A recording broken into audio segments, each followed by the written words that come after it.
Hola amigos, yo soy Rosemary Bimdascona.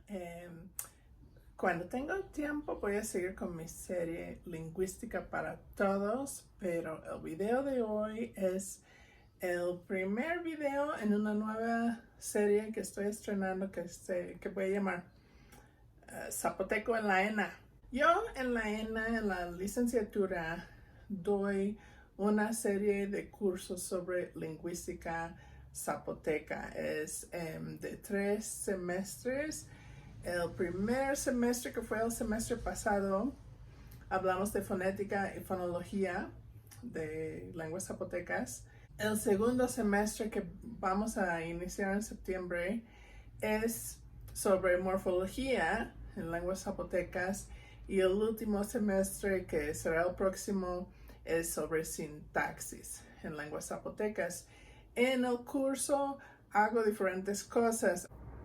Obviamente hablo con los alumnos sobre sus dudas y preguntas. Otra cosa importante que hacemos en estos cursos es elicitar con uno o más hablantes de alguna lengua o lenguas zapotecas. Este semestre yo pienso seguir reuniéndome por videoconferencia con mis alumnos, nuestros colaboradores, pero aquí voy a subir unos videos que tanto mis alumnos como otras personas interesadas puedan acceder a la información, ¿sí? En fin, estos videos no son toda la clase de Zapoteco en la ENA, pero se pueden considerar como una parte de la clase, no todo. Estos videos serán más técnicos que los videos que están en la serie Lingüística para Todos, porque a veces sí voy a usar terminología sin explicarla, pero a la misma vez voy explicando muchos conceptos porque los mismos alumnos no saben todo, están en la clase para adquirir conceptos, y yo creo que otras personas también podrían estar interesadas en esa información. Entonces, mientras sigamos en cuarentena, voy a aprovechar a compartir esa información con todos ustedes que puedan estar interesados. Bueno, voy a comenzar con unos conceptos básicos de la morfología. Supongo que primero debemos hablar de qué es un morfema, y yo creo que podemos irnos a la noción de un signo que fue introducido por Saussure, un lingüista suizo muy influyente.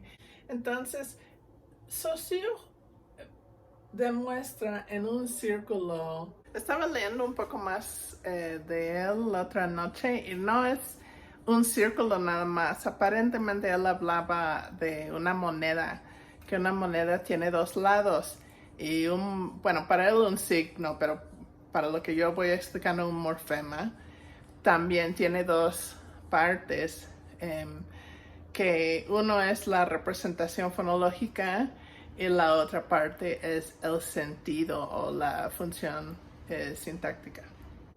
Y él dice que hay un concepto, puede ser un objeto tangible en la vida real, puede ser un concepto abstracto, pero hay contenido semántico o quizás una función sintáctica, y esta función o significado corresponde a material fonológico, ¿sí?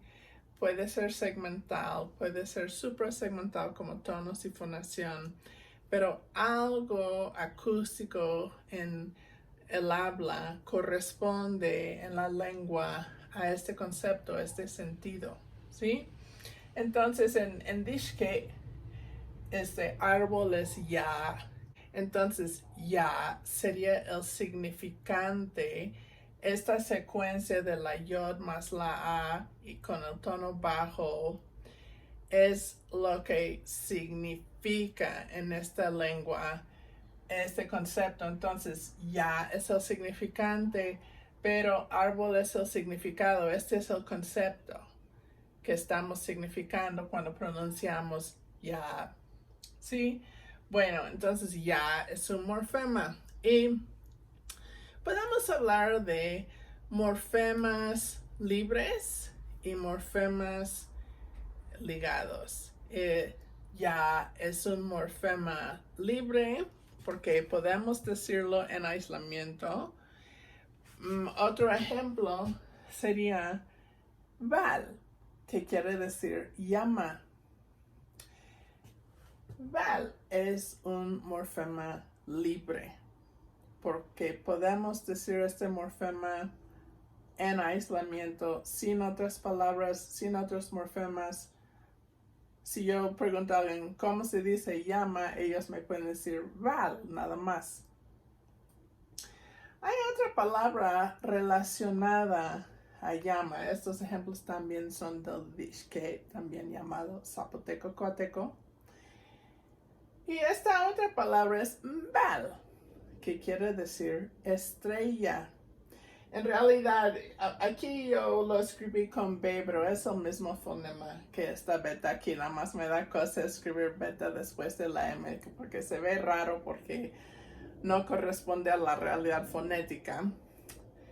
Bueno, entonces soy así caminando la línea o cruzando la línea entre fonética y fonología. Pero esta B es equivalente a esta beta aquí. Entonces la diferencia entre decir llama y decir estrella es esta M que se agrega aquí. Y de hecho, esta M en Dishke aparece en la mayoría de los nombres de animales, también nombres para ciertos tipos de humanos. También aparece en el nombre de ciertas fuerzas naturales y sobrenaturales, como el rayo, el viento, que tradicionalmente en la cosmovisión zapoteca son seres vivos, animados, ¿sí? Hay un pronombre que también funciona como término de clase. Un término de clase es un morfema que aparece muy productivamente en compuestos nominales y que indica a qué clase de nominales pertenece el compuesto. El ejemplo prototípico en la literatura lingüística de un término de clase viene de inglés porque pues mucha de la literatura de lingüística está en inglés. Muchos de ustedes habrán estudiado inglés en algún momento, entonces menciono este ejemplo prototípico que es berry. Berry en inglés es un sustantivo que más o menos quiere decir mora. Y hay diferentes frutas que se consideran como diferentes tipos de moras. Entonces, blueberry son moras azules, strawberry es la fresa, raspberry es zarzamora, blackberry, a ver, ¿qué dije? Raspberry es frambuesa, perdón. Zarzamora es blackberry. ¿Qué más? Tenemos otros. ¿Cómo se llama? Loganberries. Hay unos de Europa que no conozco muy bien, pero voy a comentar que hay otros berries, ¿no? Pues blueberry, strawberry, raspberry, blackberry, cranberry, hasta arándanos, ¿no? Consideramos. Cranberry viene de craneberry. Crane es la cigüeña, creo. Entonces, como crecen en el agua y donde está la cigüeña, son moras de la cigüeña, ¿sí? Entonces, fresa es mora de, ¿cómo diríamos eso? Heno, straw. Hay todas esas frutas en inglés son compuestos de un morfema que normalmente es un sustantivo o un adjetivo en combinación con berry, que es un sustantivo que dentro del compuesto funciona como término de clase, porque aparecen muchos compuestos e indica en estos compuestos como a qué clase de sustantivo pertenece este compuesto, ¿sí? Entonces todos los sustantivos compuestos en inglés que terminan en berry son especies de mora. En lenguas zapotecas, quizás un buen ejemplo serían los árboles, ¿no? A ver, si usted habla una lengua zapoteca, ubica qué es la palabra para árbol. Quizás es yaga, yag, ya, algo así. Y si piensan los nombres de todos los árboles, el locote, el árbol de tamarindo, el guajal se dice, el mangal, el platanar, o sea, cualquier árbol. Apuesto que todos o 99% de los nombres de árboles que puede pensar en su lengua empiezan en ese morfema de árbol, ¿sí? Ya o yag, seguido por otro sustantivo. Por ejemplo, ocote, el palo de ocote será algo como yayer, ¿sí? Algo así. Entonces, eso les explico un poco más qué es un término de clase. Bueno, hay una forma que puede funcionar como pronombre, también puede funcionar como término de clase para animales y ese pronombre es ma. Y hay otro pronombre, igualmente puede funcionar como término de clase y es me, pero me es para humanos o quizás seres divinos, ¿sí? Entonces, tanto ma como me empiezan en M. Entonces, mi teoría sería que esta M viene históricamente de esas dos palabras, de ma o de me. En este caso, bueno, en los casos que ya mencioné, los nombres de animales, de personas, de seres divinos, aparece esta M. Entonces, esta M parece que quiere decir vivo o animado o pues un ser, ¿no? Entonces, podemos pensar en cómo queremos glosar este morfema, pero este morfema sí es un morfema ligado. Está ligado a este morfema val, que es llama. Entonces una estrella es como una llama más consciente, vivo. Tradicionalmente, si uno veía las estrellas, las constelaciones, imaginaba historias de por qué están ahí, qué son, etc. Uno podría ver que son como llamas, y de hecho sí son llamas, ¿no? Son llamas enormes. Pero al parecer la lengua nos dice que los antepasados que hablaron esta lengua en su forma antigua, las primeras personas de usar este prefijo, han de haber concebido que una estrella fue una llama animada, una llama viva, una llama con más conciencia, ¿sí? Como quizás un ser divino. Bueno, esto es algo que nos dice la lengua. Estoy editando video y me voy a corregir un poco porque soy algo quisquillosa, pero perdón por complicarles la vida. Quizás distrae un poco del concepto que estoy tratando de explicar, que es la diferencia entre morfemas libres y ligados, pero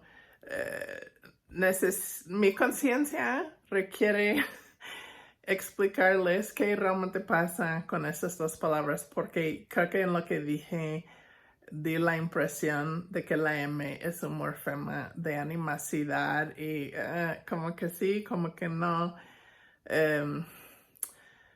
En realidad, aún la palabra llama, val, históricamente tenía un prefijo de animosidad. Yo creo que la B con la cual empieza es parte de un antiguo prefijo de animosidad. Y creo que esta M es la M que viene de ma o de me. Si alguien me está viendo que es de la Sierra Sur, que conozca las lenguas zapotecas de la Sierra Sur, mi hipótesis sería que mbal empezó en algún momento como una expresión me val, como señor llama o algo así, ¿sí? Entonces, no es exactamente que llama es inanimado y que val es animado. Yo creo que quizás hay algo más particular que es un poco difícil para mí explicar, pero quizás es un título, como señor casi, ¿no? Como un ser de mayor importancia quizás, o que uno está enfatizando que es un gran ser versus una llama que igual podría ser animada, pero no, no con la importancia de las estrellas. Bueno, vamos a olvidarnos de esa realidad complicada porque la razón que puse este ejemplo en pizarrón fue para fingir, vamos a fingir que val es un solo morfema, aunque a lo mejor históricamente fue dos morfemas, pero vamos a fingir que no sabemos eso. Inclusive apuesto que casi todos los hablantes de lenguas zapotecas modernas, a menos que hayan estudiado lingüística, probablemente ni se dan cuenta que esa B tiene un sentido, porque ese prefijo con B, que es un prefijo de animacidad, ya quedó como fosilizado en la lengua y es difícil de interpretar. Es algo antiguo y normalmente los hablantes modernos ni están conscientes de que la B tendrá algún significado. Y por ende uno puede argumentar que no, ¿no? O sea, cuando identifico la B, estoy haciendo más un análisis histórico que quizás un análisis sincrónico en este caso. Bueno, vamos a proceder hablando de morfemas libres y morfemas ligados. Y lo importante en este ejemplo es simplemente que al agregar la M cambia el sentido y se crea una nueva palabra, un nuevo ítem léxico.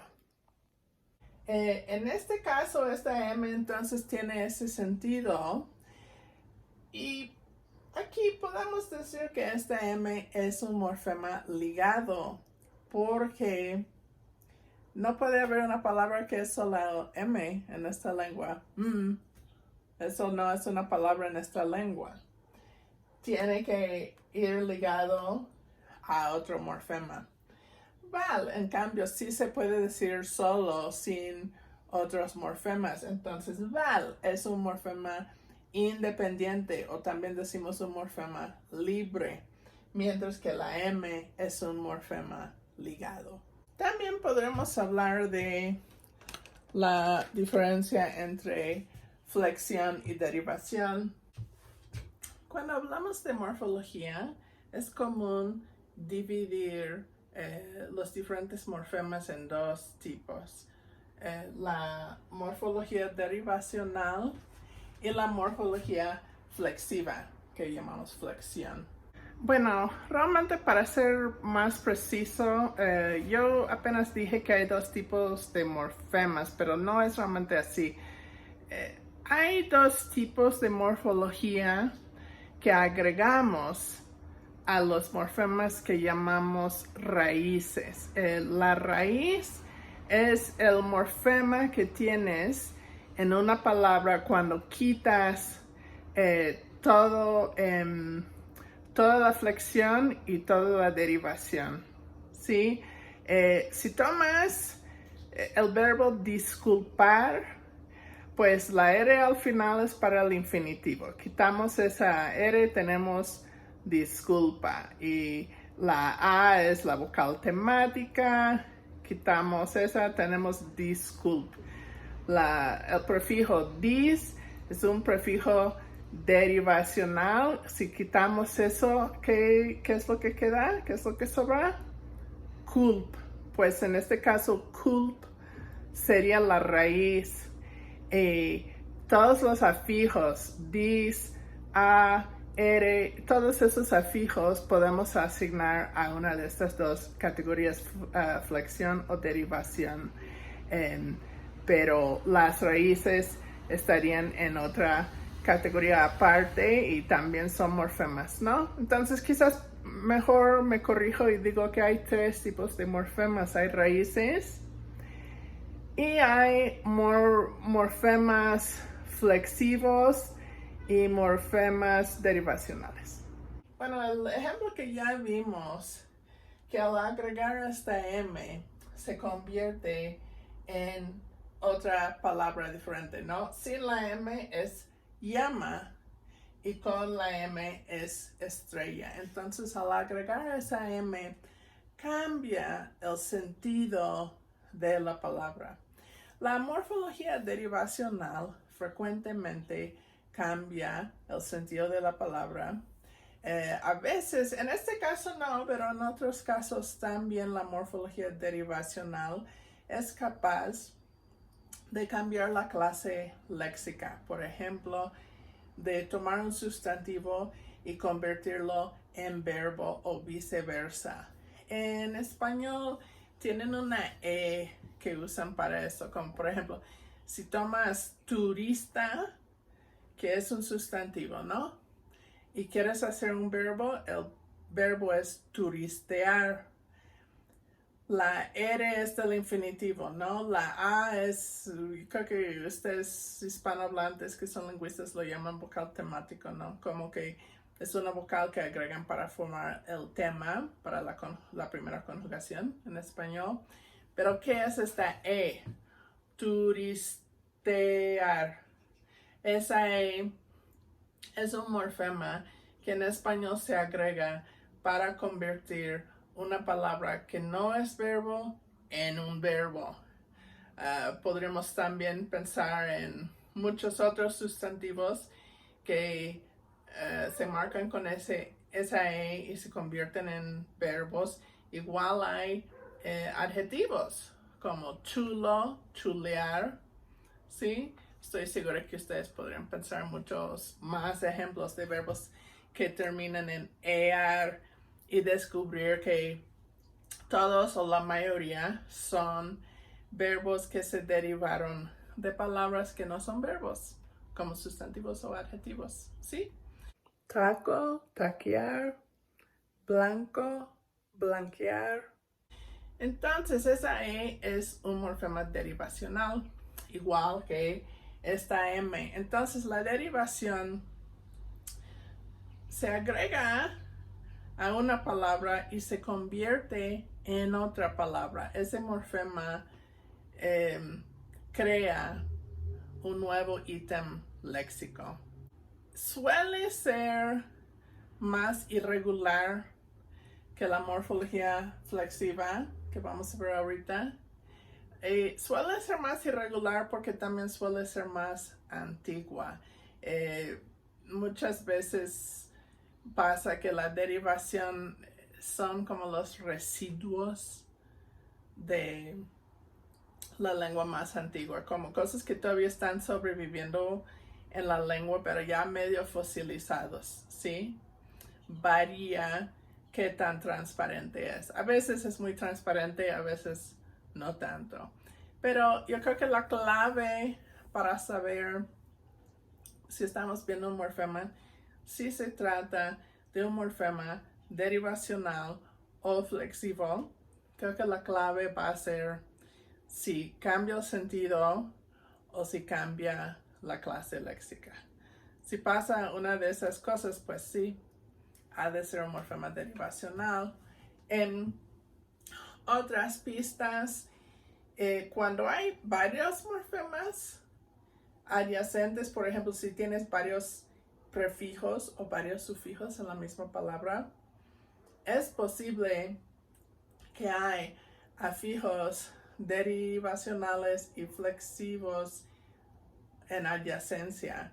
En ese caso, la derivación debe estar más adentro de la palabra, más cerca a la raíz, y la flexión está más afuera, está en los márgenes de la palabra. Bueno, La flexión, esto es un poco tramposo. El ejemplo que voy a dar es de un verbo conjugado.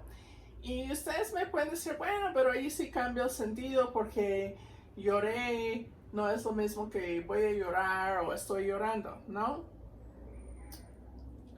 Y sí, hay un cambio de sentido, pero todavía se trata de la misma palabra que es el verbo llorar. Todavía es el mismo ítem léxico. El sentido del verbo no ha cambiado. Lo que cambia con los diferentes prefijos que tenemos aquí, lo que cambia es qué tiempo, qué aspecto, qué modo está marcado en el verbo. El verbo aquí es on. Esa O desaparece en el imperativo y el completivo cuando se agrega un prefijo con I para evitar una secuencia de vocales. Pero podemos ver que en la mayoría del paradigma, si es una O, va a llorar es run. Esto es habitual, pero también es progresivo. Está llorando o siempre llora es don. Futuro, seguro, es son. Eso contrasta con el potencial. Potencial es como va a llorar, probablemente va a llorar. Son es seguro va a llorar, es como llorará. ¿Sí? Y eso es son. Y realis, algo que hubiera pasado pero no pasó, hubiera llorado, eso es gon. El imperativo, si yo digo llora, como si estuviéramos actuando, ¿no? En una obra de teatro, algo, no sé, diría vin. Y si es completivo, voy a agregar un prefijo M que es realis. Ahorita no importa mucho, pero sí saben que si vamos a decir que lloró, eso es vin. Bueno, aquí el morfema on es la raíz verbal, pero pensando en lo que vimos hace unos minutos, ¿es un morfema libre o es un morfema ligado? Aunque es una raíz, aunque es el morfema más importante en esta palabra, sí es un morfema ligado, porque en esta lengua y otras lenguas zapotecas no puedes tener una palabra que empiece en vocal. Tienes a fuerzas que agregar un prefijo consonántico. No hay una forma de este verbo que es on, nada más, no existe. Entonces, aunque es la raíz, el morfema más sustancial para este ítem léxico, sí es un morfema ligado. Entonces aquí tenemos dos morfemas ligados y juntos forman una palabra que podemos decir en aislamiento. La diferencia entre una forma como un don y una forma como val es que val tiene un solo morfema, hay un solo sentido allí que es llama. Aquí hay dos sentidos. Este sentido aspectual de habitual o progresivo y este sentido llorar. Bueno, aquí tenemos varios prefijos que se agregan para conjugar este verbo. Y los prefijos que usas para conjugar un verbo son prefijos flexivos. No están cambiando el sentido del verbo, agregan un sentido aspectual o temporal, pero no distorsionan, no cambian el sentido del verbo. Siempre es el verbo llorar, ¿sí? No es que este verbo con cierto prefijo quiere decir llover, ¿sí? Todas estas formas son formas del verbo llorar, ¿sí? Y la flexión suele ser más regular, menos sorpresas, menos complicaciones que la morfología derivacional. Y Pues sí, suele ser más regular, suelen ser cosas más recientes en la historia de la lengua. Y mientras que la derivación indica grandes cambios semánticos, la flexión normalmente marca diferencias gramaticales, cosas abstractas, y no son cosas como la diferencia entre llama y estrella o llorar y llover. Son cosas como, a ver, ¿esta forma es el infinitivo o el participio? ¿Es la forma potencial, habitual, completivo, futuro, irreales, imperativo o qué? ¿No? ¿Es singular o plural? Primera, segunda, tercera persona, ¿sí? Esas distinciones son las cosas que normalmente marcamos con la flexión. Otra cosa para pensar es en qué clases léxicas ocurre cada tipo de morfología. En zapoteco, más que nada hay morfología en los verbos. Hay también morfología en, no todos, pero muchos sustantivos. En todos los verbos hay morfología. Y en algunos de los sustantivos hay morfología. Pero esas son las dos grandes clases léxicas que reciben marcación morfológica. Ok, siguiente tema. Excluyendo todos los morfemas que son raíces.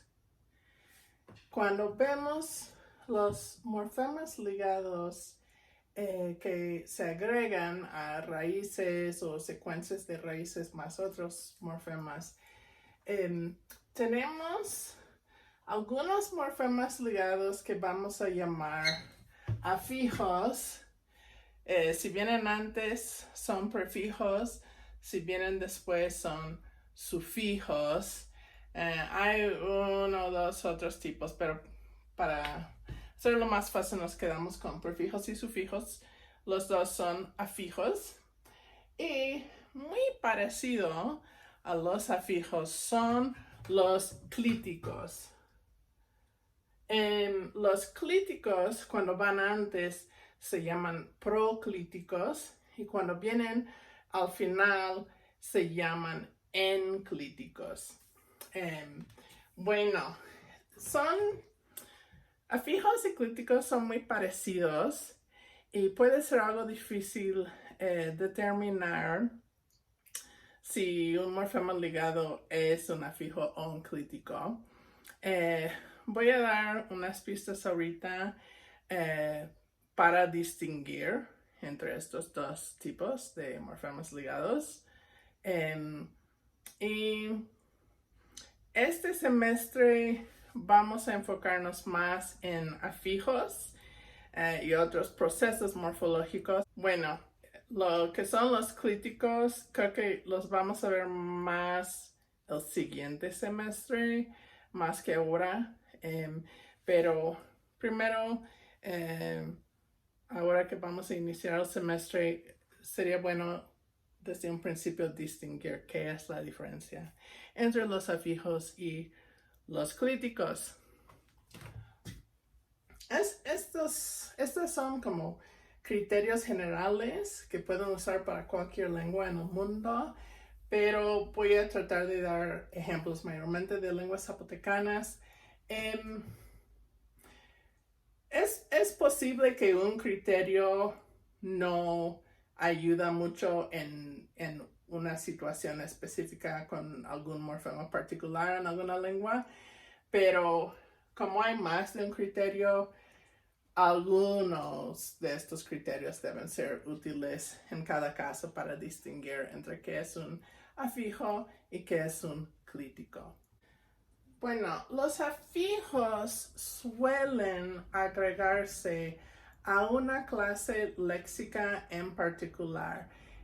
Los afijos que se agregan a verbos, no es común que también se agreguen a sustantivos. Por ejemplo, aquí tengo una G con guión, es un prefijo para el potencial, una forma de muchos verbos en lenguas, bueno, es una categoría que se marca en lenguas zapotecanas en general. En muchos casos ese prefijo es una G. Y el modo potencial se agrega a verbos, no se agrega a sustantivos, ¿sí? Los clíticos, en cambio, se agregan a frases, no necesariamente a palabras. Aquí tengo un ejemplo en pizarrón del zapoteco de Tlacolulita. Esta frase es ngadehueya y ya es el morfema del plural.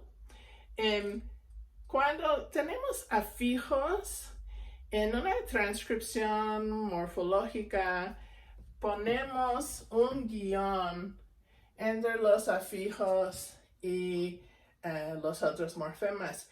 Pero cuando tenemos un clítico, ponemos este símbolo que es el símbolo de igual de matemáticas, ¿no? Y en la lingüística usamos ese símbolo para marcar clíticos. Y se pone donde ese clítico se une con el morfema adyacente. Por ejemplo, no lo pondría de este lado, lo pondría entre esta palabra wet y este morfema ligado, que es el clítico ya.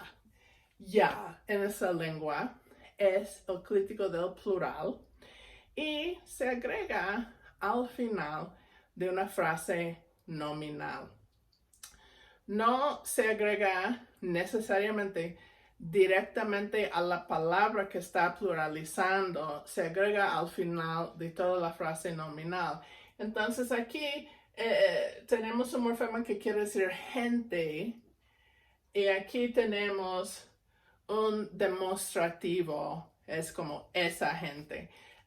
Hasta ahora yo estoy analizando esta palabra wet, que quiere decir ese, lo estoy analizando como una palabra independiente.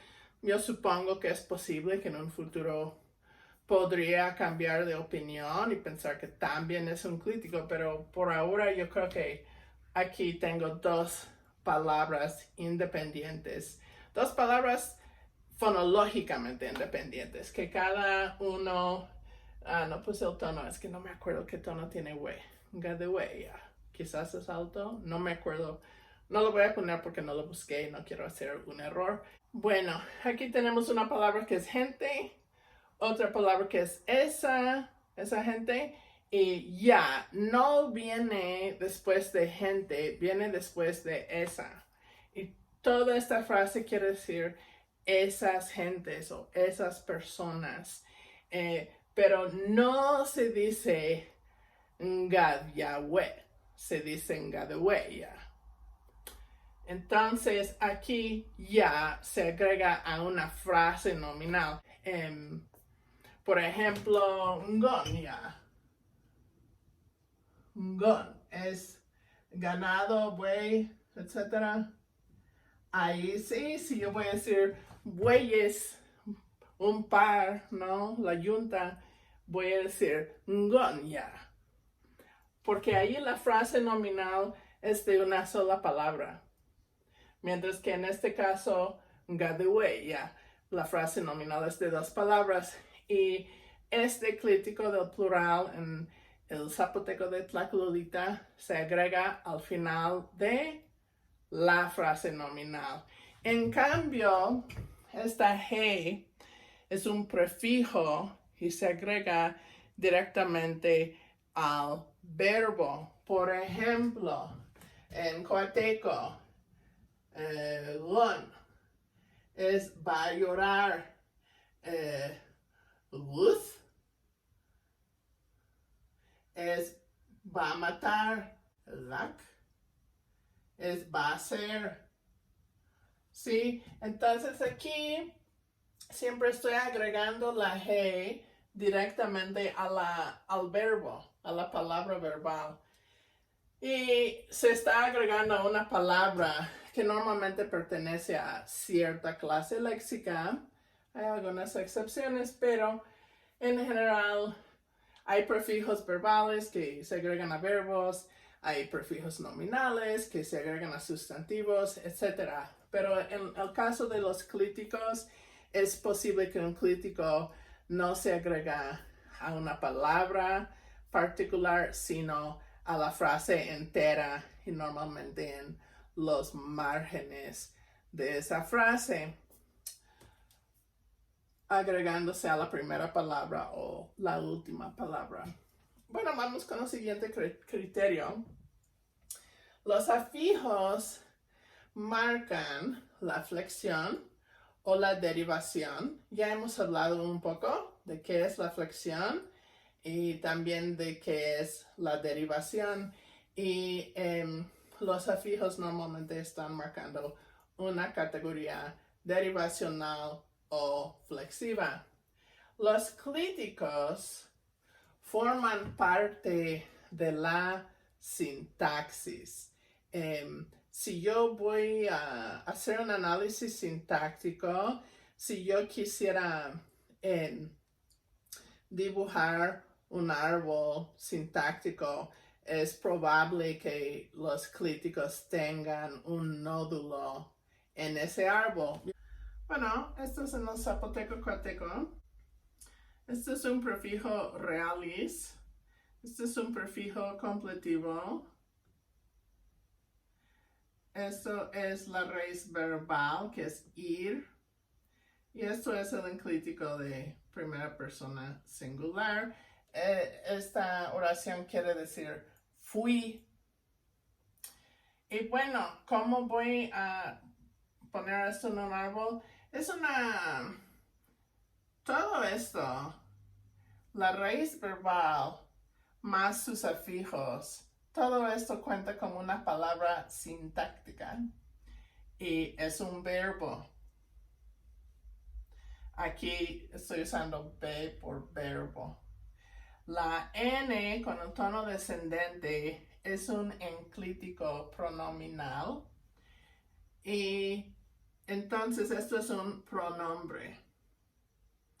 Y este pronombre por sí solo puede constituir una frase nominal.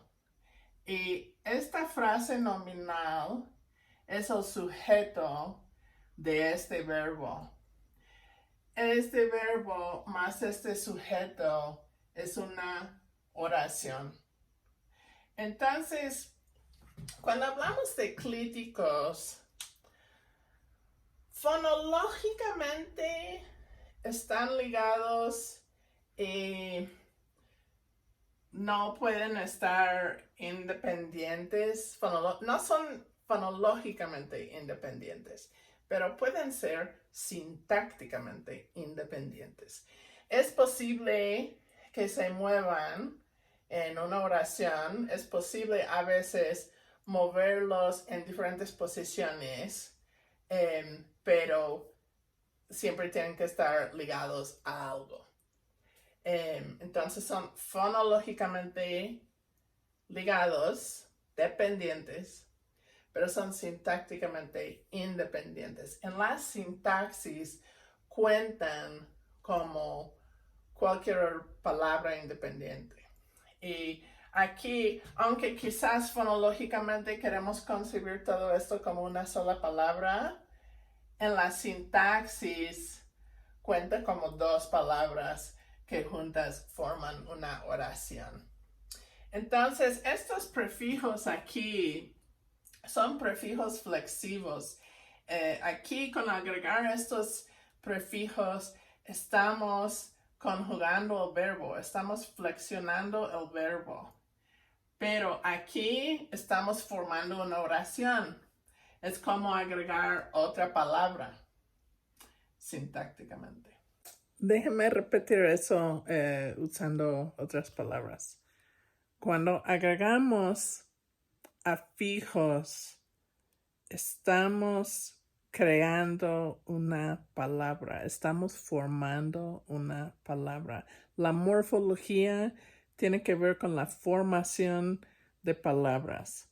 Cuando estamos agregando un clítico, estamos creando frases, estamos creando unidades sintácticas, ¿sí? La sintaxis es la formación de frases, mientras que la morfología es la formación de palabras. Entonces, afijos se agregan a raíces o a secuencias de raíces más otros afijos para a veces crear un nuevo ítem léxico o a veces para asegurar que una palabra sea morfológicamente completa, ¿no? Que no carece de algún morfema obligatorio, ¿sí? Pero estamos creando palabras bien formadas cuando agregamos afijos que son parte de la morfología, mientras que clíticos son parte de la sintaxis y la formación de frases. Bueno, vamos con el siguiente criterio aquí. En el caso de los afijos, puede haber huecos en su distribución. Por ejemplo, hay clases flexivas. En español, parte de la morfología flexiva es el género de los sustantivos y podemos dividir todos los sustantivos de español en dos grandes grupos, ¿no? Los sustantivos femeninos y los sustantivos masculinos. Y en el caso de los verbos, hay tres conjugaciones muy productivas, las que terminan, las que tienen la A, por ejemplo, bailar, las que tienen la E como comer y las que tienen la I como vivir. Y además hay algunos verbos irregulares, pero esas tres conjugaciones son clases flexivas. Hay diferentes clases flexivas de verbos en español. Podemos decir que hay diferentes clases verbales en español. Igualmente en zapoteco, los verbos pertenecen a diferentes clases. No hay género en zapoteco, pero hay, y no es exactamente igual que en español, pero sí hay clases de sustantivos, pero quizás mejor vamos con los verbos porque es un poco más transparente, claro. En zapoteco, si nada más tomamos los prefijos del aspecto completivo, hay dos, mayormente hay dos, dependiendo de la lengua puede haber más. En el zapoteco de Quiagolani hay hasta menos, pero es muy común que lenguas zapotecas tienen en ciertos verbos, por ejemplo, llorar, matar, en algunos hacer, depende, pero hay ciertos verbos que en el completivo toman un prefijo bi para marcar el completivo. Pero los verbos de las demás clases verbales en lenguas zapotecas toman otro prefijo diferente para marcar el completivo. Y ese prefijo es algo como go, que va a estar en verbos como caminar, comer, quizás dormir, mojarse. Y entonces, en lenguas zapotecas, mayormente, no puedes agregar este prefijo bi o inclusive este prefijo go. No puedes, uno o el otro, no lo puedes aplicar a todititos los verbos. Hay ciertos verbos donde puedes agregar este prefijo y hay otros verbos donde no, donde tienes que usar el otro prefijo. Eso es algo que no suele pasar con clíticos. Si pensamos en pronombres, lenguas zapotecas suelen tener clíticos pronominales y es muy común que estos clíticos se agregan después de un verbo cuando son el sujeto. Por ejemplo, aquí en mi ejemplo de fui Nguan, ¿no? La N fue un enclítico pronominal. Y no importa si el verbo es un verbo que toma be para marcar el completivo o si es un verbo que toma go para marcar el completivo. Mejor cambiamos de lengua porque hay una complicación fonológica con esta lengua de ese ejemplo. Mejor vamos con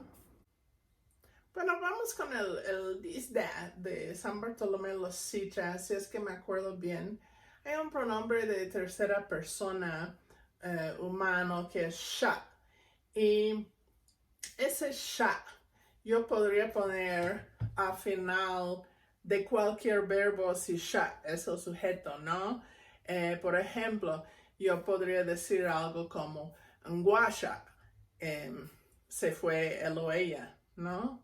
Pero también yo podría decir algo como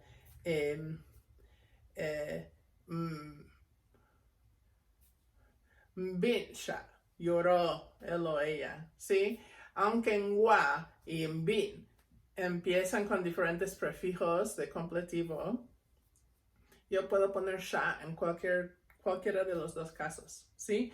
Los críticos no discriminan tanto, pueden agregarse a cualquier palabra, muchas veces no importa qué clase léxica, ni tampoco importa qué clase flexiva, no discriminan, los críticos van donde quieren ir.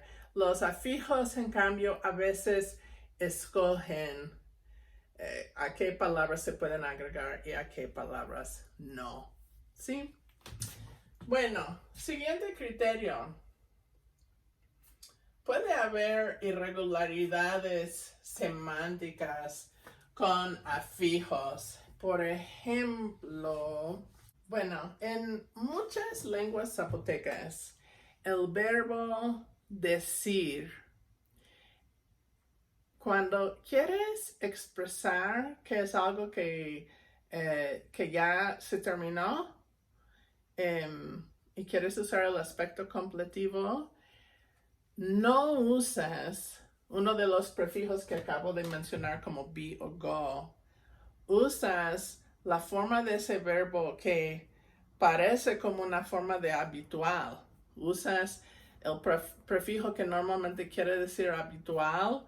En el verbo decir usas esa forma con un sentido completivo. Por ejemplo, el verbo... Por ejemplo, el verbo irse, ¿no? En cuateco, dice que en habitual es nda, con nd. Y en completivo es ngwa, ngw, ¿sí? En disda, zapoteco, miahuateco, en habitual es nya, que es la N más la fricada, ya. Pero en completivo, si no me equivoco, igual es ngwa, ngw, ¿sí? Pero, entonces, el verbo decir, que en estas dos lenguas la raíz es ab o ab, en que tiene tono bajo, no me acuerdo qué tiene en diste. Pero esperarías entonces que en dishke, en cuateco, el verbo decir sería dav si es habitual y pensarías que sería algo como nguav, ngov, nguv, algo así en completivo. En disde, miahuateco, esperarías que fuera jab en habitual y esperarías que igual fuera algo como un guab, un gov, un guv, algo así en completivo, pero no, en ambas lenguas es la forma que esperarías para habitual rinde un sentido de completivo. Dav es dijo en Hueteco y Jab es dijo en Zapoteco Miahuateco. Entonces hay como idiosincrasias en los afijos, idiosincrasias semánticas. No sueles encontrar ese tipo de irregularidad cuando ves aclíticos. Un clítico rinde un sentido transparente. Podremos ir de nuevo con los enclíticos pronominales. Aquí puse el ejemplo en Dishke de schnatten, que es mi mamá. Y siempre esa N tiene ese sentido de primera singular. No es que alguna vez quiere decir otro pronombre, pero en este ejemplo, lo que normalmente es el prefijo de habitual, en un caso, en combinación con un verbo particular, quiere decir completivo. Eso no pasaría con los pronombres. No es que la N normalmente quiere decir primera singular, pero con un verbo particular quiere decir tercera persona. No, eso no pasaría. Aquí, con el siguiente criterio, se agregan los afijos a raíces o a formas afijadas. Podría ser una raíz más otros afijos que ya tienen. Pero no podemos agregar afijos afuera de clíticos. No los podemos agregar directamente a clíticos. Aquí en la palabra bla, eso es dejó.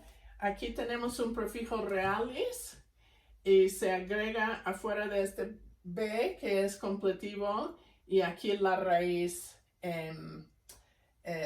dejar, es el verbo dejar.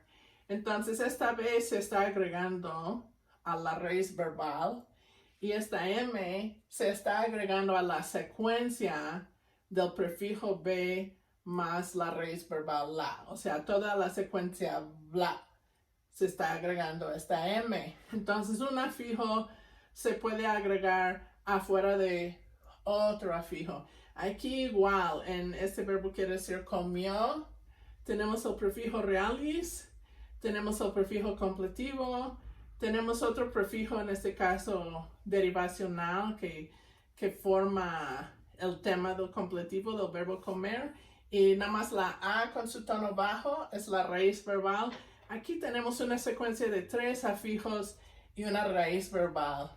Esta ed se agrega a la raíz verbal, esta GW se agrega a este tema da, que es este prefijo más la raíz verbal, y aquí la nasal, que es el prefijo realis, se agrega a la secuencia da, que es completivo, reemplazivo, raíz verbal. Si no entienden todos estos términos a estas alturas, no importa, no lo tienen que entender todavía. Más adelante en el semestre lo voy a explicar más. Pero el chiste con estos dos ejemplos fue que sí es posible tener una secuencia de más de un afijo adyacente a otro afijo. Y también es posible agregar un afijo adyacente a una raíz. Los afijos pueden ir adyacentes a raíces o a otros afijos. Los clíticos también se pueden agregar en esas posiciones, se pueden agregar a raíces que no tienen más morfología, o se pueden agregar a palabras que contienen, además de la raíz, algún afijo o afijos. Pero también los clíticos se pueden agregar en otro contexto donde no es posible agregar un afijo. Y eso es el contexto donde la forma a la cual se está agregando ya tiene otro clítico o clíticos. Ya se ha agregado un clítico y ahora podemos agregar otro clítico. Por ejemplo, bueno, aquí tengo 2 ejemplos. El primer ejemplo es de Dishke. Es ulange Y eso quiere decir, lo vamos a dejar. La W es el prefijo potencial. La es el verbo dejar. Y después de ese verbo la, tenemos un enclítico pronominal que corresponde a la primera persona inclusivo, que es una N velar con tono alto. Y eso es el sujeto. Nosotros es el sujeto de dejar. Y después de ese enclítico de la N velar, también tenemos otro enclítico que es la E con tono alto. Y esa E con tono alto es la tercera persona inanimado. Y esa tercera persona inanimado en este caso es el objeto.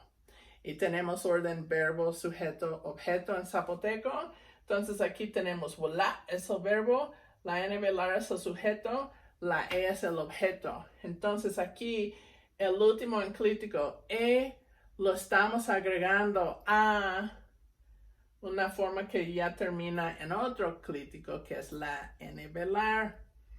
No sería posible en esta posición donde está la E, no sería posible agregar un afijo. Los afijos tienen una distribución más limitada.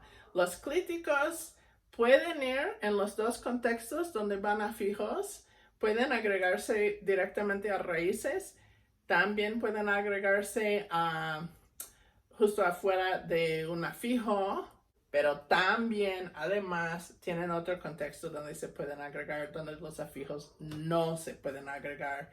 Y ese contexto es afuera de otro clítico, que ya está ahí. Ahora, hay otro ejemplo que puse aquí, que es del zapoteco de Tlacolulita. Debiche vishu. Eso sí quiere decir no lo hizo.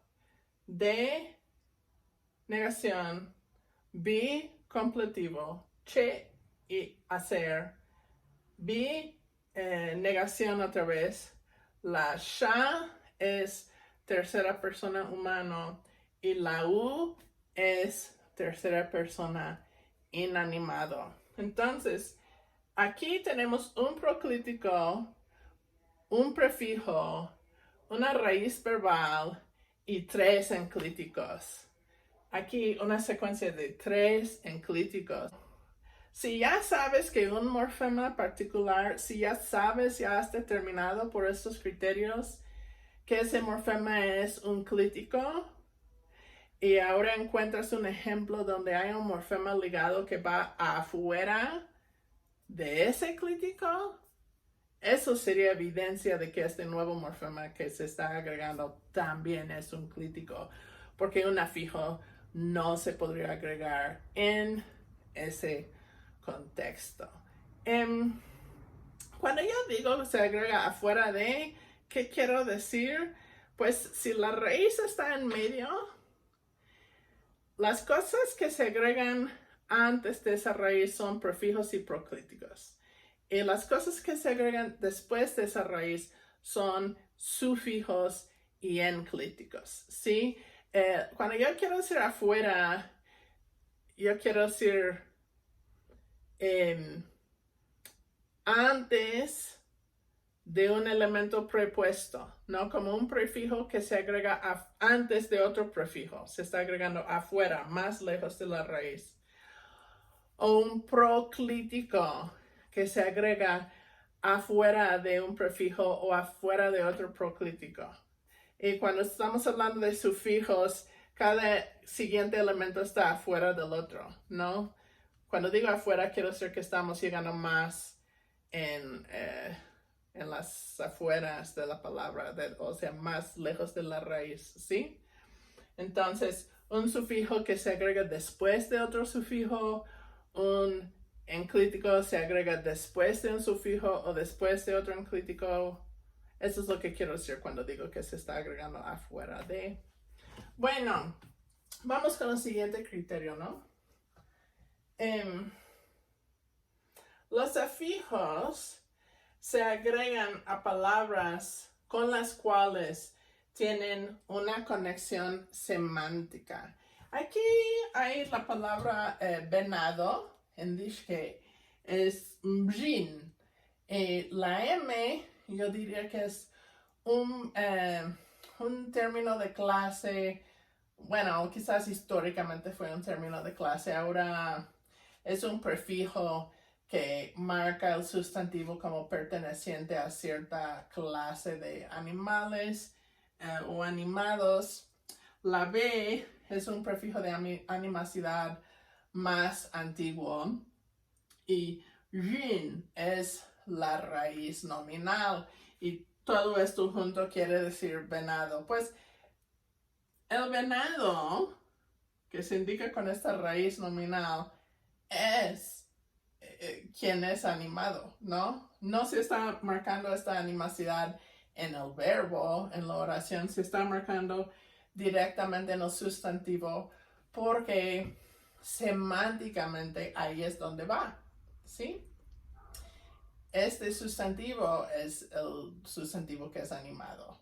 No se está marcando la animacidad en otra palabra en la frase o la oración, se está marcando directamente en la palabra que semánticamente sí es animada. Podemos comparar esto, bueno, ya vimos voy a mostrar el mismo ejemplo, creo, de Ngadehueya, ¿sí? En esas gentes, ¿sí? Ya es plural, pero ¿qué es plural? ¿Gente es plural o ese es plural? El núcleo de la frase nominal es gente. Y de hecho, God es el sustantivo que es plural. ¿Sí? La gente es quien es plural. Entonces, si ya fuera un afijo, esperaríamos que se agregaría directamente a God. Sería God Yahweh. Pero eso no es lo que se dice en esta lengua. Se dice Gadehueya.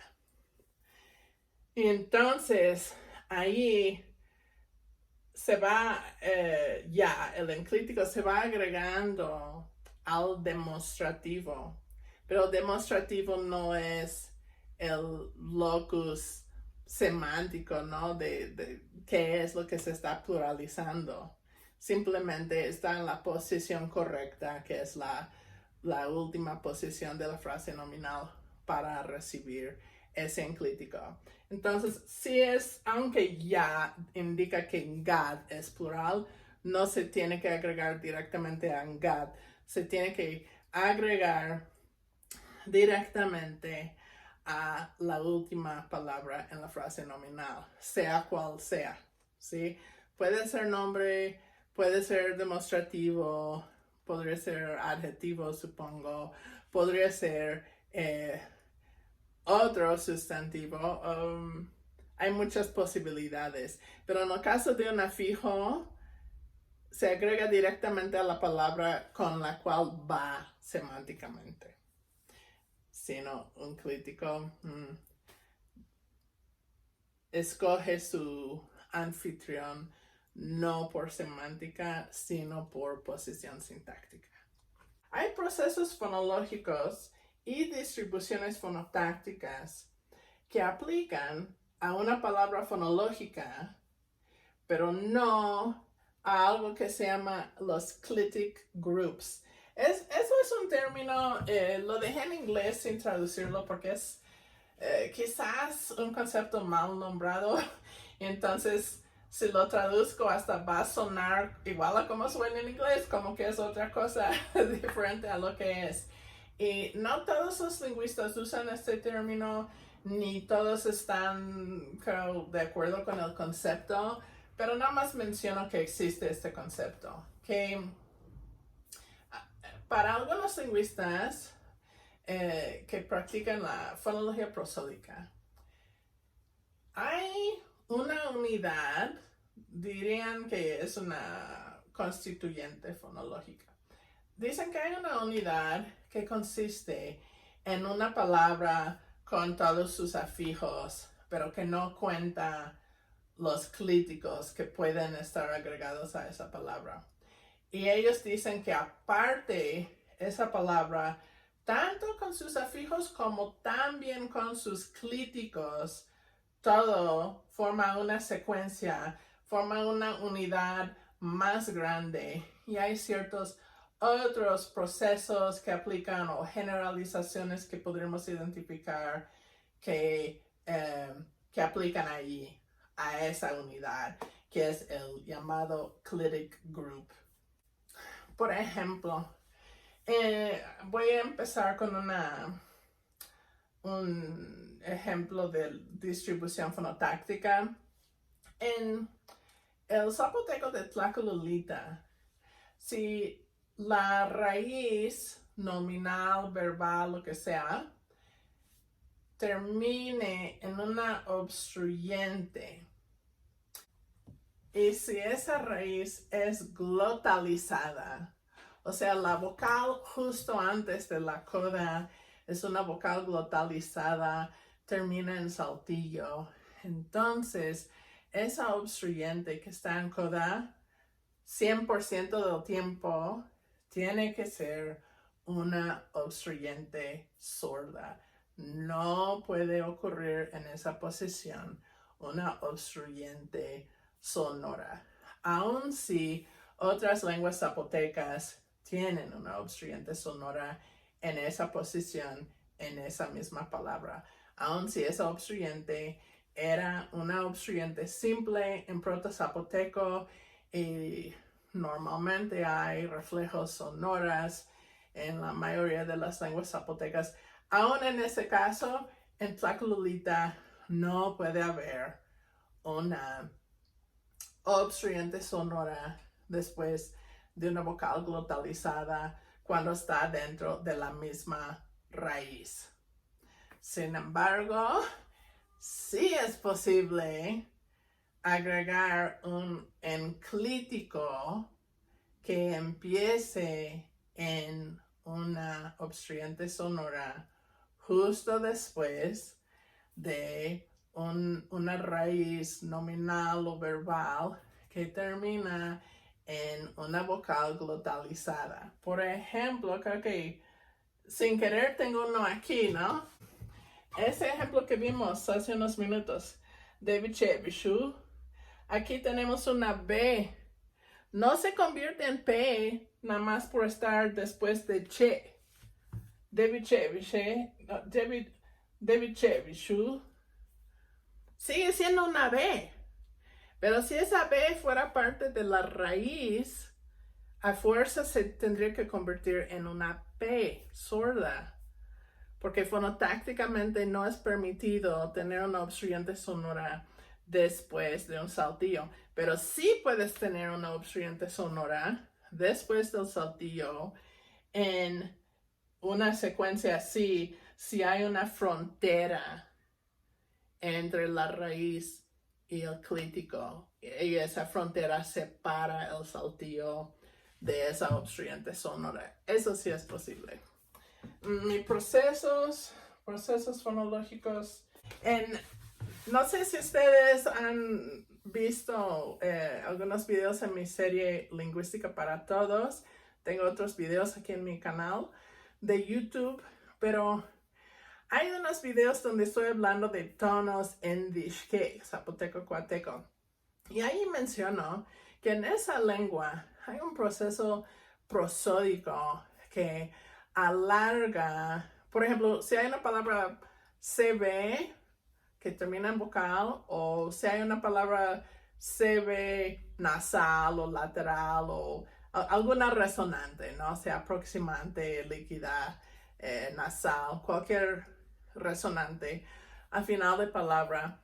Esa última resonante, si es la vocal o si es la nasal o lo que sea, pero esa última resonante se va a alargar cuando la palabra tiene tono bajo o tono ascendente. Si tomamos una palabra que termina en una vocal, un verbo que termina en una vocal, y tiene tono ascendente y agregamos, por ejemplo, la N de primera singular, que es un enclítico pronominal, ¿sí? Como, por ejemplo, wa es el potencial de comer, ¿sí? Si lo digo así en aislamiento, pueden notar que la A se alarga, ¿no? Wa. Pero si yo agrego la N, one, la N no se alarga. En una palabra que termina en AN, en la misma raíz, y que tenga tono ascendente, la N se va a alargar. Por ejemplo, animal es man, o gente es men, pero voy a comer es one, la N no se alarga, precisamente porque hay una frontera ahí entre la raíz y el clítico, mientras que en gente y animal la A y la N están dentro del mismo morfema que es la raíz nominal en esos dos casos. ¿Qué son unos afijos comunes en lenguas zapotecas? En los verbos tenemos prefijos que marcan tiempo, aspecto y modo. Podemos platicar otro día de qué es tiempo, aspecto y modo. También en verbos hay prefijos que cambian la valencia. Por ejemplo, pueden derivar un verbo causativo de un verbo intransitivo, o igualmente pueden derivar un verbo intransitivo de un verbo transitivo.